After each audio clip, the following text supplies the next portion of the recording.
Hello, my name is Dr. Dara Downey, and welcome to this taster lecture on my course entitled Americans on the Move, which will be held in this coming semester in 2022. Just to introduce myself very briefly before I begin, I am a lecturer in American literature both here in UCD in the School of English Drama and Film, and also in the School of English in Trinity College Dublin, where I also work on the Trinity Access Programme. In addition, I also teach on the Open Education Unit in Dublin City University. And I focus specifically in my own research and in my teaching on American literature, which is what I will be talking to you about today, to give you a bit of a sense of what we will be doing should you choose to participate in my course on Americans on the Move. And what I'll be talking about today is not one of the texts on the module. My final slide will include a list of those texts, which are also listed in your brochure from Lifelong Learning in UCD. And so this text, The Yellow Wallpaper by Charlotte Perkins Gilman, also known as Charlotte Perkins Stetson, which you can find very easily by Googling it. There are multiple sort of full text options of it all over the internet. It's very short, it's very easy to read if you're interested.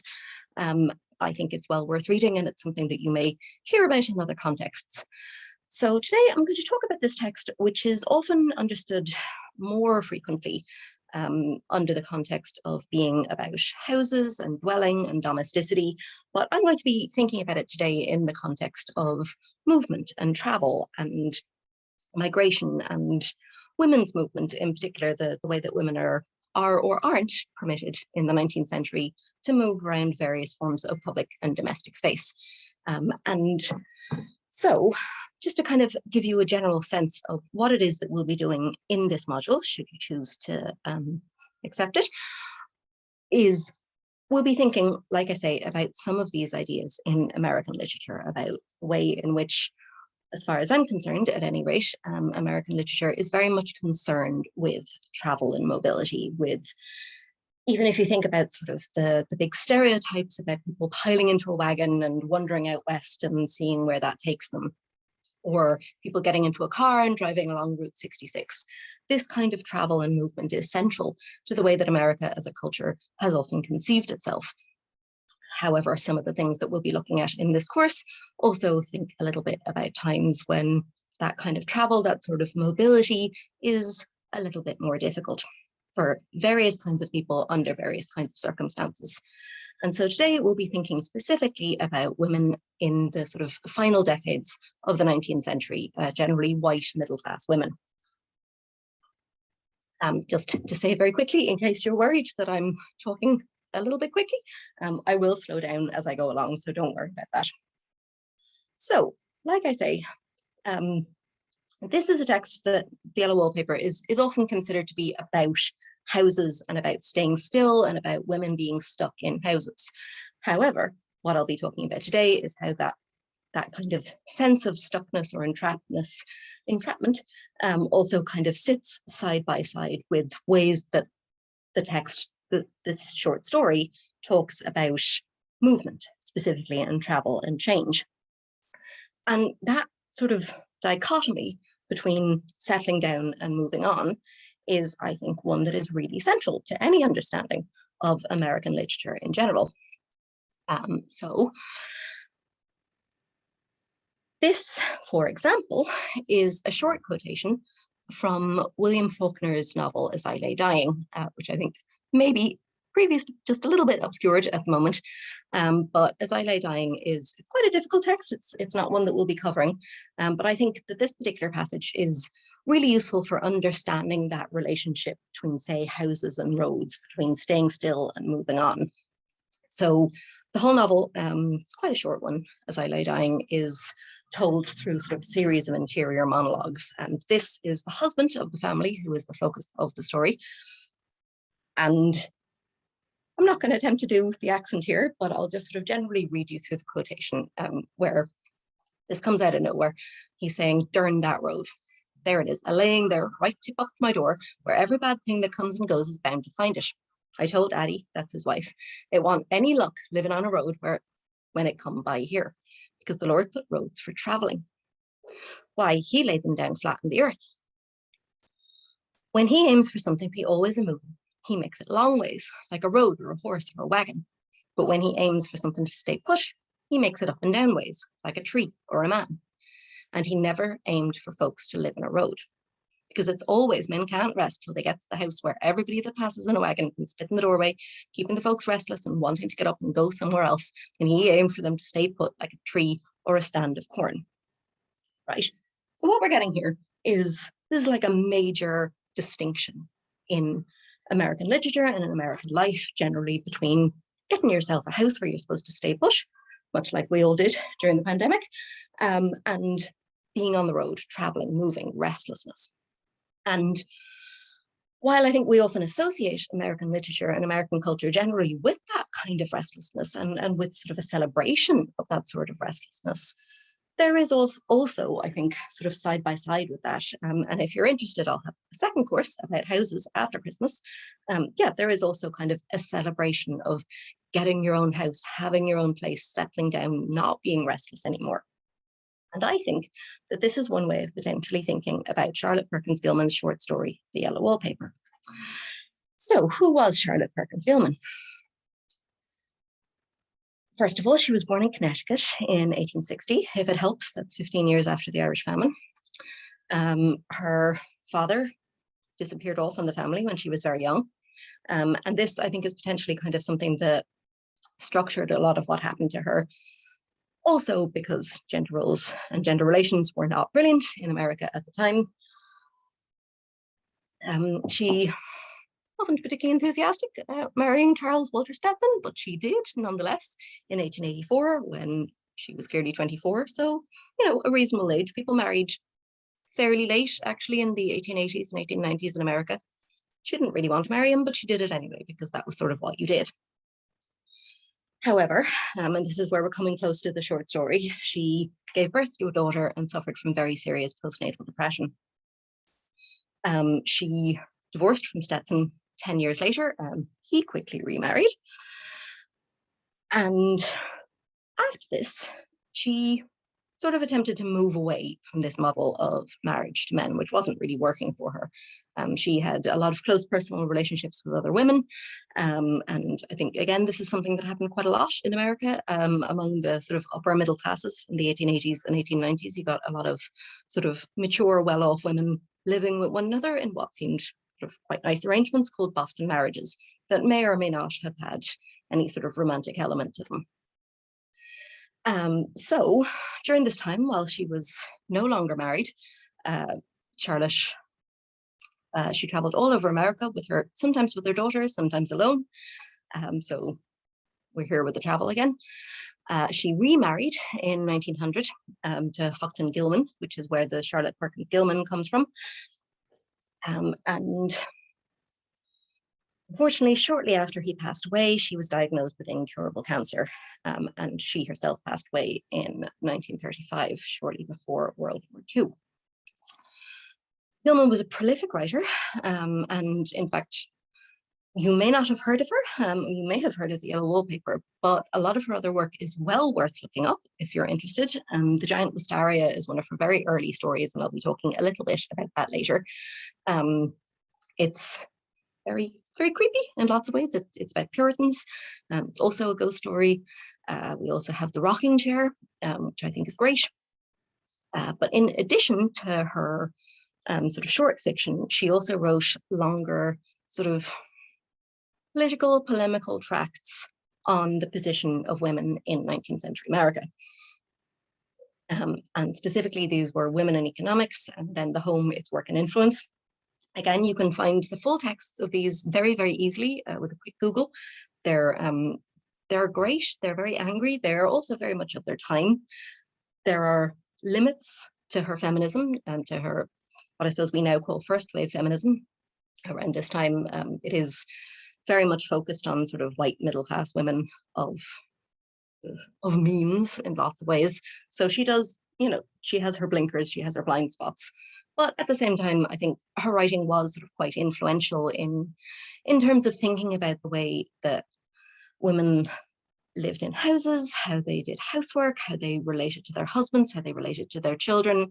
And if you think about this being a time, you know, sort of just before women started gaining the vote, and sort of a lot more freedoms than they would have had in the previous century. Her work is part of that general movement. And one of her longer novels, she's written What Diantha Did, which is about a woman who sets up her own business.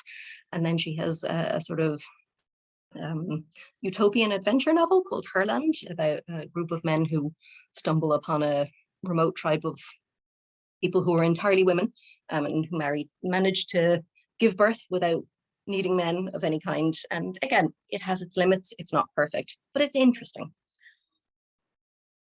So these are her less known works, but well worth looking up, I think. And I started by talking about the fact that she has a few ghost stories. She was not alone in writing ghost stories at the time. There were a lot of women writing them who we don't really know about anymore. We just don't hear about these people. I think my little box is over it, but Strange Cases of Dr. Stanchion is by a woman called Josephine Dascombe-Bacon. We have all these other people, Mary Wilkins Freeman, Gertrude Atherton, Emma Frances Dawson. These are not household names anymore, but this was writing short stories and then sort of packaging them in a book was one way that women, middle-class women, could make money around the end of the 19th century. It's actually relatively easy to sell your stories to magazines, to get sort of, increasingly high prices for them, and then to be able to package them together into a single bound volume that generally sold quite well. Emma Frances Dawson in particular was very famous in her day, but she completely dropped off the radar after the San Francisco earthquake. So Gilman was part of a wider sort of set of other women writers in America and also on this side of the Atlantic who were writing stories that were kind of gently creepy in lots of ways, but that were also really quite critical of gender roles, of sort of domestic relations, of the way that women were considered in society in America and Britain and Ireland, and indeed in Europe.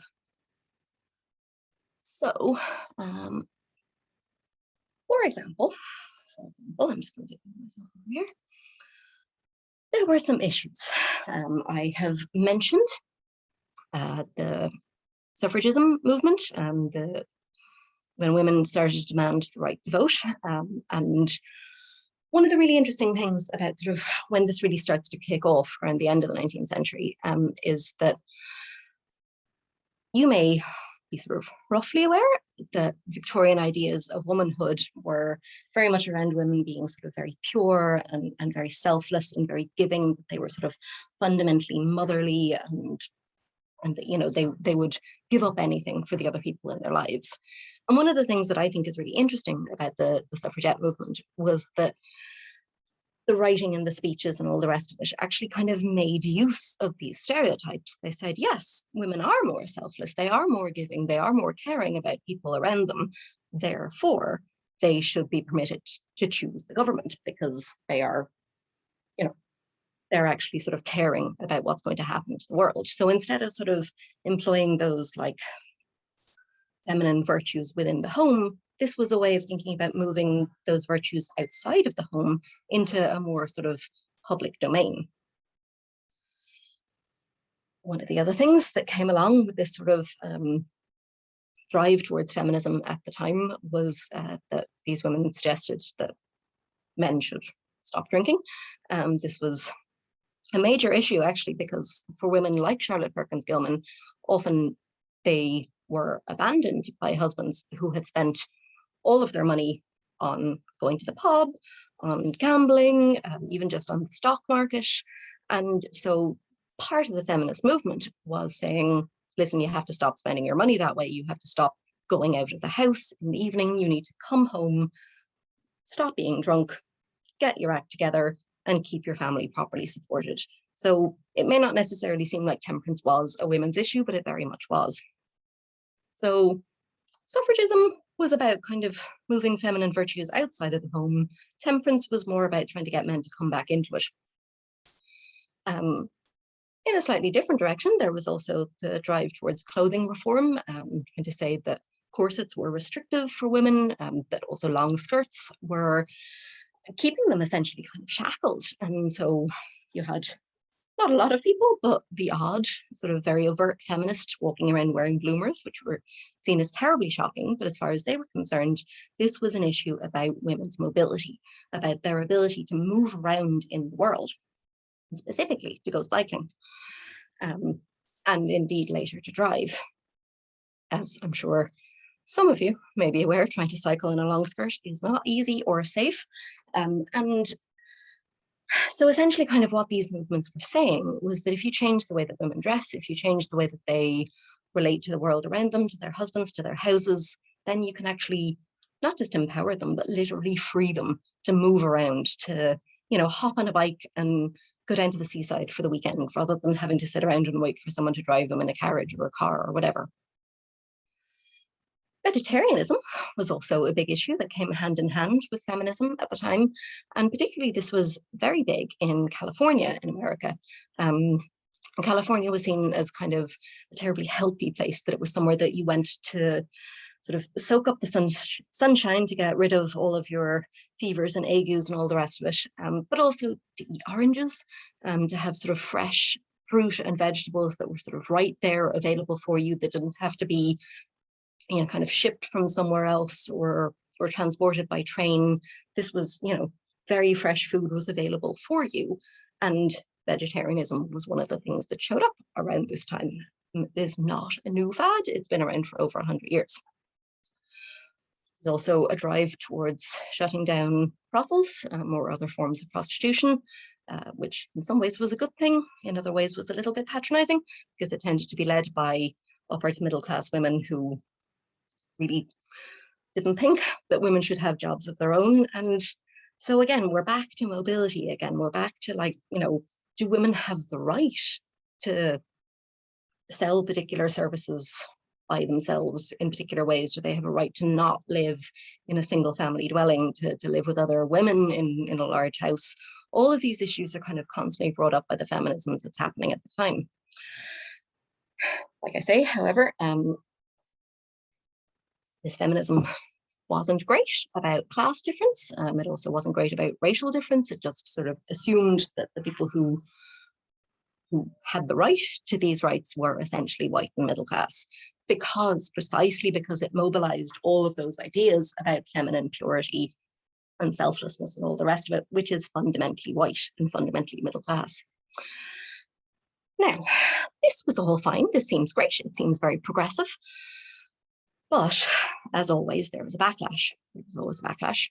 And a lot of the backlash in the late 19th century and the early 20th century came specifically from the medical profession, who argued that women who engaged in things like cycling or public speaking or vegetarianism or any of the rest of it, that they were essentially rejecting their sort of natural role within the home, their sort of roles as wives and mothers. They were rejecting their nurturing, and that they were therefore making themselves sick from being too strident, too public, too loud, too well exercised, all of these things. I mean, we got over it in lots of ways, but at the same time, I think these kind of ideas around controlling women's bodies, controlling women's movement in space, and particularly in urban space, is something that hasn't really gone away in lots of ways. So one of the ways in which this showed up, and this is where we're getting back to the Yellow Wallpaper, is via this idea of what was called the rest cure. Sorry, again, I think my picture is covering this. So that's the rest cure, which was pioneered by a sort of doctor/psychologist called Silas Weir Mitchell in America. And the idea of the rest cure, I'll give you a quotation from Gilman in the next slide, but it was essentially that if a woman found themselves being perhaps not as well, either physically or psychologically as they might be, the implication was always, you're doing too much, you're working too much, you're thinking too much, you must go to bed, you must eat lots and lots, and not do any thinking or artistic creation of any kind, and that this will make you healthy and well. This was the theory, at any rate. So why was this a problem? To give you sort of a general sense of the kind of things that I'm talking about, we get this anonymous piece published in The Atlantic in 1878 called actually called A Cure for Vampire Women. And in it, we get this description of the kind of women that supposedly find themselves mentally and physically ill in this way. Sometimes this kind of illness is called hysteria, sometimes it's called neurasthenia. There are multiple names for it. The names almost don't matter in a way because it's sort of supposed symptoms that are important. So we're told that these kind of women are emancipated souls. They have freed themselves from the shackles of domesticity, caged within the frailest possible cobweb of flesh. The stereotype is generally that these women are too thin, that they're neglecting their bodies in favor of their minds. So we're told her religious raptures were full and ecstatic, her spiritual insight abnormal, her stomach, liver, and all the rest of the viscera had given up working long ago and lay torpid. So she was thinking too much that her organs had packed in. We're told that the doctor puts her rapturous plumes, visions, and all to bed. Her body, which she had a shock of surprise, she is not permitted to move she's not permitted to move a muscle. And then the doctor proceeds to feed the body, to knead it, to batter it, to vivify it with electricity, right? Imagine this winged soul, veritable offspring of the radical clubs, pausing in its upward flight to linger curiously among its bars of muscles and nerves. So essentially what we're being told here is this, that the rest cure, where you're put to bed and told not to think or do anything creative, involves being reinserted into your body, being told that your body is all that matters and that your mind and that your spirit must be neglected entirely. So it's as if being female is like a big fight between your mind and your body. And if you care too much about one, the other one is going to just wither and die. It's silly, right? But it's the 19th century. And it is precisely this rest cure that Charlotte Perkins Gilman was prescribed when she found herself suffering from postnatal depression after the birth of her first daughter. And she has a short piece, again, you can Google this very easily, called Why I Wrote the Yellow Wallpaper, in which she describes this, specifically Silas Weir Mitchell giving her the rest cure. So she says, this wise man put me to bed and applied the rest cure, which is still good physique responded so promptly that he concluded there was nothing much the matter with me, sent me home with the solemn advice to, quote, live as domestic a life as possible, to have but 2 hours intellectual life a day, and never to touch pen, brush, or pencil again as long as I lived. I went home, she says, and obeyed these directions for some 3 months, and came so near the border of utter mental ruin that I could see over it. So in other words, she is given the rest cure. She obeys the dictates, which is not just you go to bed and you eat loads for a little while, but for the rest of your life, you must follow all of these rules. She follows them, and the result is that she very nearly goes mad. And this is something that is dramatized in the Yellow Wallpaper. It's also fictionalized a little bit. I think it's quite important not to read her short story as just autobiographical. I think she does something more with it in order to make it applicable to people who aren't her. I think this is generally what authors do with their own life material. They don't just kind of regurgitate it onto the page. They reshape it so that other people can understand what's going on and apply it to themselves. So she writes the Yellow Wallpaper in response to this experience of having been told to neglect her mind and her creativity in favor of her body, which actually ended up nearly breaking her mind. So the Yellow Wallpaper. It was published in 1892 in the New England Magazine. So even though in lots of ways it was seen as kind of shocking and a little bit scandalous, it still got published. This is still, I think it's important to remember that the 1890s in some ways were quite conservative, but it was also, as I was talking about with the feminism, it was a time when things were changing, things were opening up. And I think that the publication of this story is one of those things that kind of helps things along a bit. That said, she did have some trouble getting it published.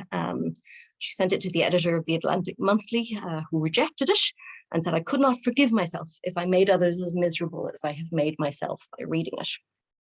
So that's, that's pretty damning. After it was published, it really dropped off the radar for a good half a century or more. And it was only when we hit second wave feminism in the 1960s that the story was rediscovered by feminist literary critics. And it's now a classic of the genre, and it gets reprinted and anthologized again and again and again. The story, as with lots of other ghost stories by women writers from around this time, it thinks a lot about the systematic failures in American social structures. So it isn't just about her as an individual, it's about the wider things that are going on in the society. And one of the things, if you choose to read this, which I think you should, it's very short, you should get it read in an hour or so at the very most, think about why it's wallpaper that's chosen to represent these sort of negative or destructive patterns in society and in American culture. What is it about wallpaper that kind of makes it a suitable metaphor or a vehicle for all of these ideas? I'm not going to give you the answer. I want you to think about it for yourselves. So, what happens in the story itself? Essentially, the basic premise is that we have the narrator, who is a woman. We have her husband, John, who's a physician. And there's also a second woman whose name kind of flops around the place a little bit. It's a little bit confusing. Sometimes she's Jane, sometimes she's Jenny, sometimes she's Jeannie. She may possibly be more than one woman. It's hard to tell because the whole thing is done through first-person narration. The narrator is essentially sort of writing her own diary, and this is what we're reading. So the three of them, possibly more than three, move into a rented property following the birth of the couple's first child. The narrator, like Gilman herself, is suffering from postpartum depression and has been also prescribed the rest cure by her doctor in consultation with her husband, who's also a doctor. She asks to be sort of installed in what she thinks is a very nice room with nice decoration downstairs. And her husband says no. He has picked the room where she is going to go to bed and stay there. This is upstairs. And it seems like the room that she is effectively imprisoned in, it was possibly either a nursery, it may have once been a sick room, or it may even have kind of incarcerated someone else in the past. There seems to be kind of, she calls them rings and things in the walls that obviously suggest that someone was chained to something at some point. So it's not a happy room. And in addition, it's dominated by a sort of yellow patterned wallpaper that the narrator really hates. It really drives her up the wall. She says there's a pattern, but she keeps kind of trying to work out how the pattern repeats, because all patterns repeat, even when you can't necessarily see it close up. There is always kind of a repetition. If you look at, say, a top or a dress or something, or a handkerchief that you own, there will be a repetition in the pattern. She just can't work it out, which is not great for her mental state, because literally this wallpaper is the only creative outlet she has. And as a result, she starts seeing behind the pattern the figures of women, who seem to be kind of straining against the pattern. The pattern starts to seem like bars to her. It starts to seem like something that is actually kind of imprisoning them, and the women are behind the pattern trying to get out.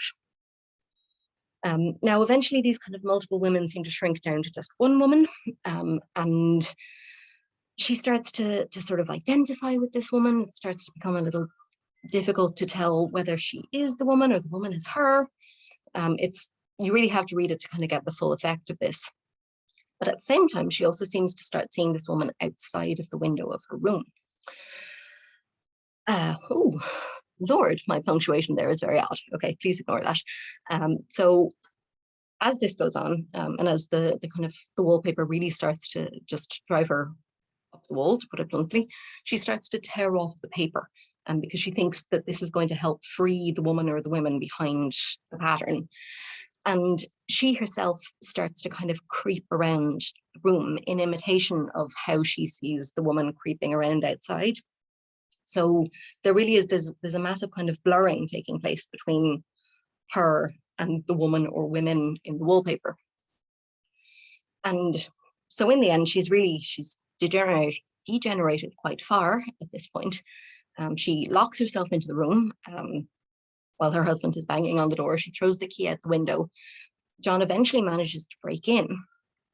And the story ends, because all of this is done through first-person narration, so occasionally there are gaps.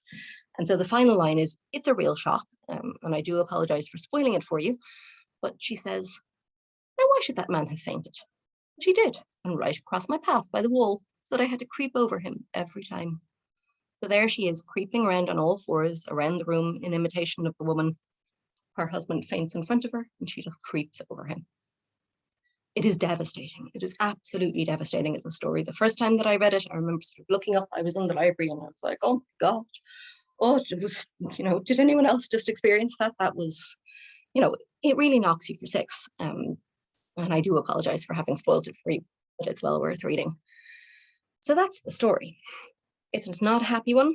We're left with this ending. We don't know what happens to her or to her husband afterwards. And in a way, that's kind of the point. We are supposed to be left in shock.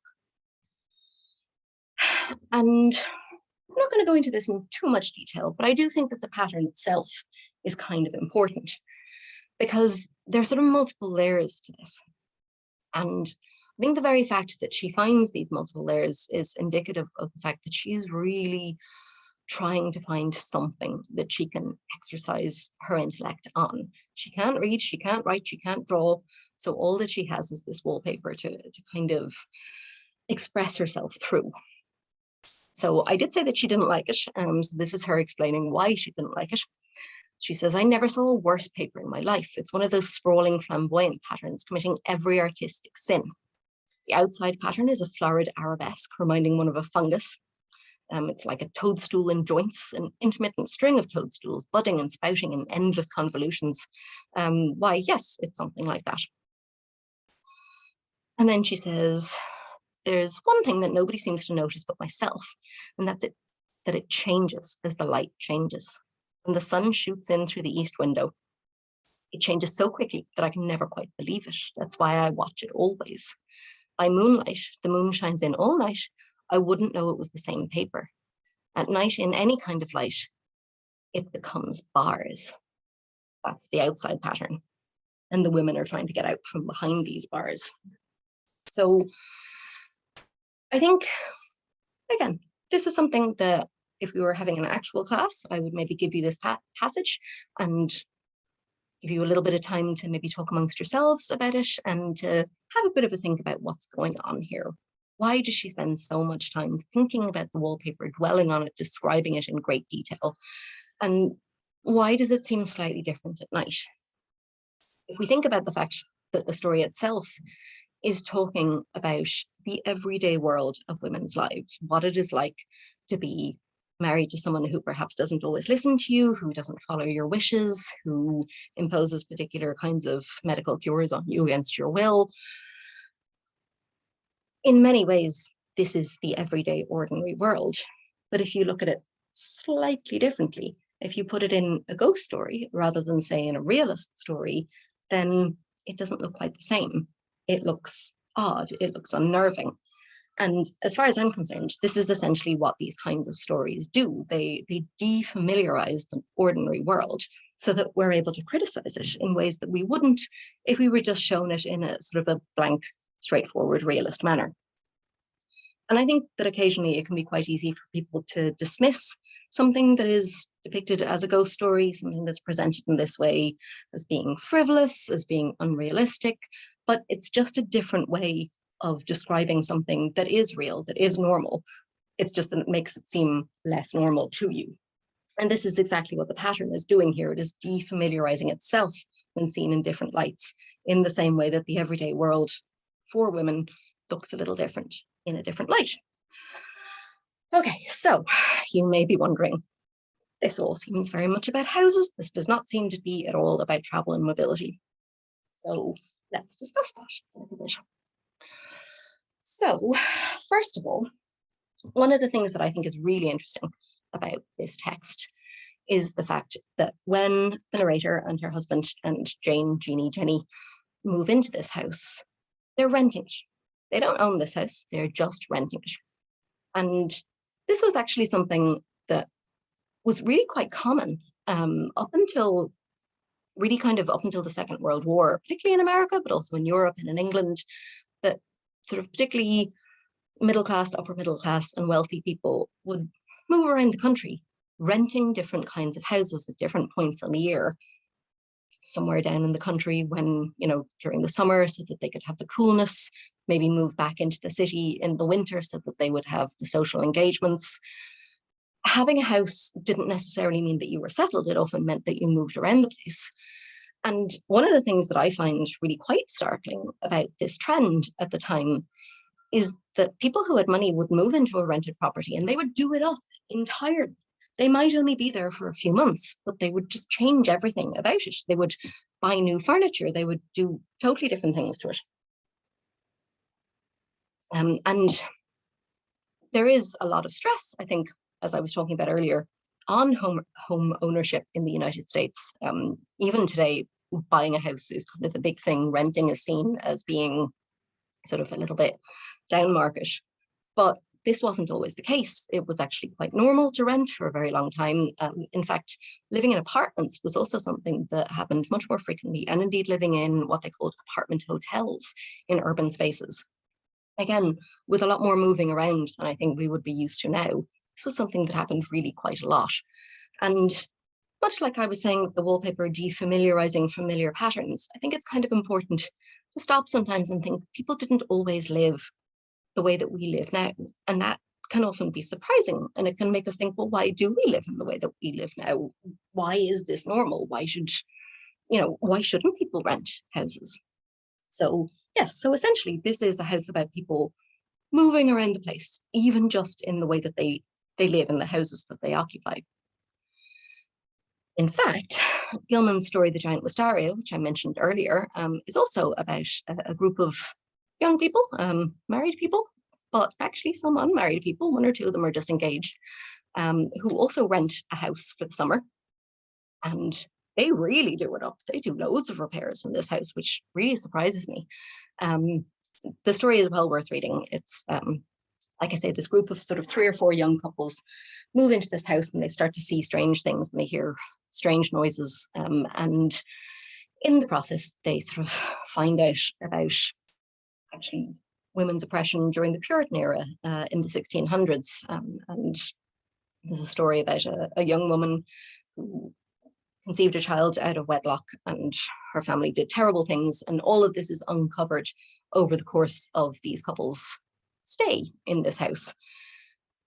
And so I think, one of the things actually that's quite interesting about The Giant Wistaria is that the couples in the present of the story are actually very egalitarian. They get along with one another. The husbands, unlike the husband in the Yellow Wallpaper, they listen to their wives, they take them seriously. There's a little bit of kind of gentle ribbing occasionally, but most of the time they are like, okay, yes, actually we should do what she tells us. These are quite progressive couples.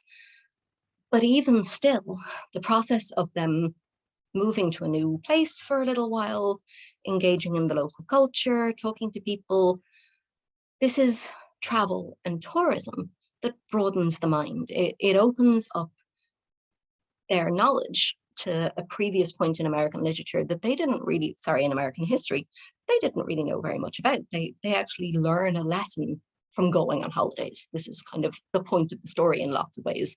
They left home and they came away understanding things that they didn't understand beforehand. So in addition to all of this, to kind of these ideas about renting and mobility, there's also the fact that the rest cure on a very literal level was about the prevention of mobility for middle-class white women. It was, like I said earlier, it attempted to reinsert them not only into their bodies, but into domestic roles and to stop them from solo traveling, from cycling, from public speaking. That piece that I mentioned earlier, A Cure for Vampire Women, I think that the use of the word vampire is actually quite telling in it, because how do you kill a vampire? You stake them. You put a stake through its heart to stop it from moving around. You literally pin it to the ground. And essentially, this is what the rest cure does. It keeps women in the home. It stops them from doing all of the new and exciting things like cycling and public speaking that the end of the 19th century was opening up for them. It says, no, you're not allowed to do all of that. Come home, stay here, be domestic. And the other thing, even just on a very small level in the Yellow Wallpaper, is the fact that, as I mentioned earlier, the woman in the wallpaper doesn't just creep around behind the wallpaper. Our narrator also sees her outside in the garden, creeping around behind the bushes. And,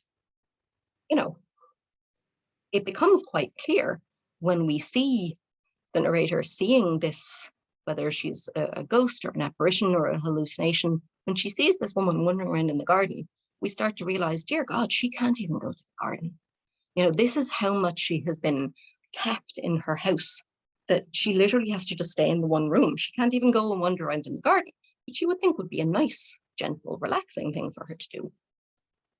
And so what this means, as I was saying earlier, is that ghosts or specters or apparitions are useful.